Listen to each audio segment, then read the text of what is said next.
Hi viewers. இன்னைக்கு June 20 Mahanadi serial என்னாச்சுன்னு சொல்லி பார்க்கலாம்க்கு முன்னாடி சேனல் சப்ஸ்கிரைப் பண்ணாதவங்க மறக்காம சப்ஸ்கிரைப் பண்ணுங்க.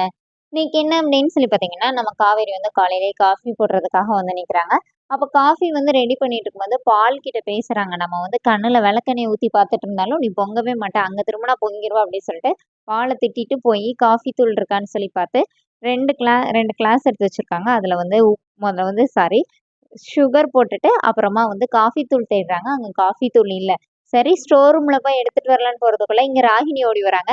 ராகினியோட வந்து இன்னைக்கு இருக்குடி உனக்கு அப்படின்னு சொல்லிட்டு அந்த சுத்தி சுத்தி தேடுறாங்க. கடைசியில சால்ட் எடுத்து அவங்க ஏற்கனவே சுகர் போட்டு வச்சிருக்காங்கல்ல, அதுல போட்டு மிக்ஸ் பண்ணி விட்டுடுறாங்க. இப்ப காவேரி வர்றத பார்த்தோன்னே வேகமா வெங்காயம் எடுத்து கட் பண்ண ஆரம்பிக்கிறாங்க. இப்ப காவேரி வந்து பார்த்துட்டு இவன் என்ன தோலோடி வெங்காயத்தை வெட்டிட்டு இருக்கா, ஏதோ சரியில்லையே அப்படின்னு பின்னாடி திரும்பி பார்க்கும்போது உப்பு டப்பா மட்டும் அங்க இருக்குது. மூடி வந்து இங்க இருக்குது. இத காவேரி நோட் பண்ணிர்றாங்க. "ஓ! நீ இதுதான் பண்ணியிருக்கியா?" அப்படின்னு சொல்லிட்டு ரோஹிணிய பார்த்துட்டு கேட்குறாங்க. "நீ என்ன தோலோடி வெங்காயத்த இது பண்ணியிருக்க?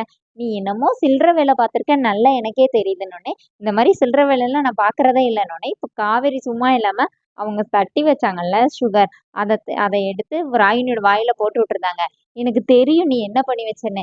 அங்க கொஞ்சம் திரும்பி பாரேன். அந்த டப்பால இங்க அந்த டப்பா மேல அந்த கொண்டைய நீ மறந்துட்ட" சொல்லிட்டு மூடிய எடுத்து காட்டுறாங்க. ராகினிக்கு ஐயோ! அப்படி ஆகிடுது.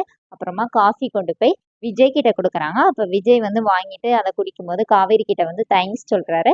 அப்புறமா காவேரி கிட்ட பேசிட்டு இருக்கும், "நீ நேத்து நைட்டு என்கிட்ட ஏதோ சொல்ல வந்தல்ல, நான் வந்து கொஞ்சம் டென்ஷனா இருந்தனால நீ சொன்னத நான் கேட்கல. சரி இப்ப சொல்லணும்னே."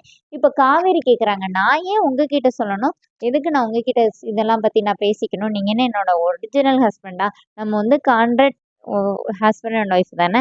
நான் எதுக்கு இத பத்தி உங்ககிட்ட சொல்லணும்னே." விஜயோட ஃபேஸே அப்படியே சுருங்கி போயிருது. "நான் என்ன இப்ப காஃபி கொண்டு வந்தனால நீங்க கேட்குறீங்களா?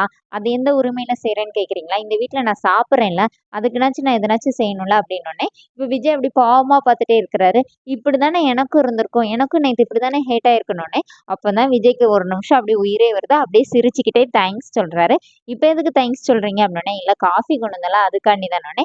சரின்னு சொல்லிட்டு காவேரி அங்கருந்து போனோனே, அப்படியே விஜய்க்கு வந்து காவேரி அந்த மாரி சொன்னோனே ஒரு செம ஹேப்பியா ஃபீல் பண்றாரு. இப்ப காவேரி அவங்க அம்மா கிட்ட போறாங்க. அப்ப அவங்க அம்மா வந்து இந்த அப்பளத்த வந்து விக்கவே மாட்டீங்கன்னு சொல்லிட்டு ஃபீல் பண்ணிட்டு இருக்கும்போது, காவேரி வந்து "நான் அத உனக்கு எதுனா எப்படினாச்சும் இத வந்து நல்லா டெவலப் பண்ணி குடுக்குறேன்ம்மா" அப்படிங்கிற மாரி அவங்க அம்மா கிட்ட பேசுறாங்க. இப்ப விஜயும், காவேரியும் வந்து கார்ல போயிட்டு இருக்கும்போது, காவேரி வந்து அமைதியாவே வராங்க. அப்ப உடனே விஜய் கேட்குறாரு, "இப்படி அமைதியா வந்தா எப்படி? நான் தான் சாரி சொல்லிட்டேன்ல. அப்புறம் தானே நீ எனக்கு காஃபிலாம் கொண்டு வந்து தந்தனோனே." "என்ன பாஸ் மாத்தி சொல்றீங்க? நான் காஃபி கொண்டு வந்தேன். அப்புறம் தான் நீங்க சாரி சொன்னீங்கன்னோனே." "சரி எப்படியும் நான் சொன்னேன்ல. நீ ஏன் இப்படி அமைதியா வரனோனே." இப்ப காவேரி வந்து ஏதோ சொல்றாங்க. "இதுக்கு நீ அமைதியாவே வரலாம்ப்பா" அப்படின்னோனே, இப்ப காவேரி சிரிக்கிறாங்க. "இல்ல நான் காலையில அம்மா வீட்ல போனத பத்தி கேட்டீங்கல்ல. எங்க அம்மா இந்த மாரி அப்பள கம்பெனி ஆரம்பிக்கிறதுக்கு என்னெல்லாம் ப்ரொசீஜர்ன்னோனே" விஜய் எல்லாமே சொல்லிக் குடுக்குறாரு. இப்ப காவேரி அப்படியே போய் வீட்ல சொல்லி, அதுக்கு வந்து ஒரு அழகான பேர் வைக்கணும். பேர் வந்து ரொம்ப கேட்சியா இருக்கணும், யூனிக்கா இருக்கணும். எதனாச்சும் பேர் சொல்லுங்கன்னோனே, ஆளாளுக்கு சாமி பேரு, சாரதாவோட பேரு அப்படி மாத்தி மாத்தி சொல்றாங்க. கடைசியில குமரன் வந்து நதி அப்பளம் அப்படின்னு சொல்றாரு. "நதி அப்பளம் நல்லா இருக்கே" அப்படி சொல்லிட்டு வீட்ல எல்லாரும் அத பத்தி பேசிட்டு இருக்காங்க. அதோட என்னோட எபிசோட் ரன் பண்ணியிருக்காங்க.